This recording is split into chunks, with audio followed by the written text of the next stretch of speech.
Go to the website godotengine.org and download the Godot Engine .NET 64-bit.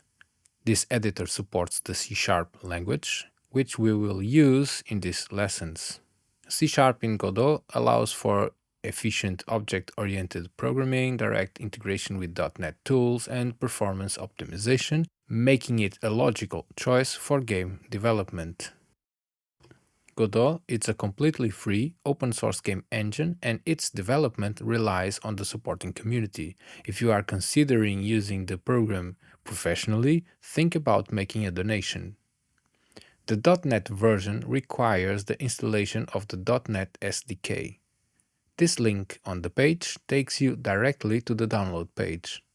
Here, download the latest available version, also at 64-bit.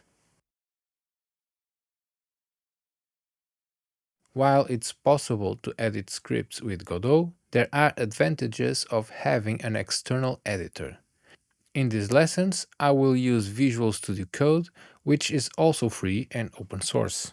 Visual Studio Code offers a richer coding experience and advanced tools compared to Godot's internal editor. Once you have finished the downloads, we will move on to installing the programs. Start with the .NET SDK.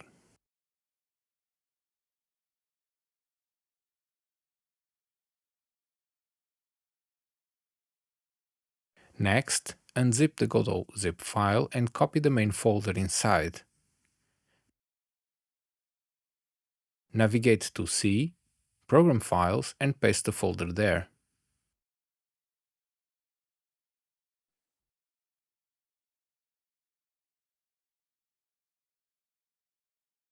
Once copied, enter the folder and run the program file. I suggest you to pin the icon to the start bar or create a shortcut in the desktop for easy access.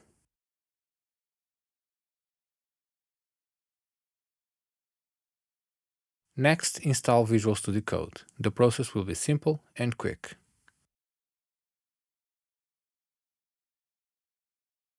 To finish, open the program and in the Extensions tab, search for Godot. Choose the C# tools for Godot and install. Just like Godot, you can pin this program to the start bar for more practical access. And that's it. This process is done. In the next video, we will explore the Godot's interface.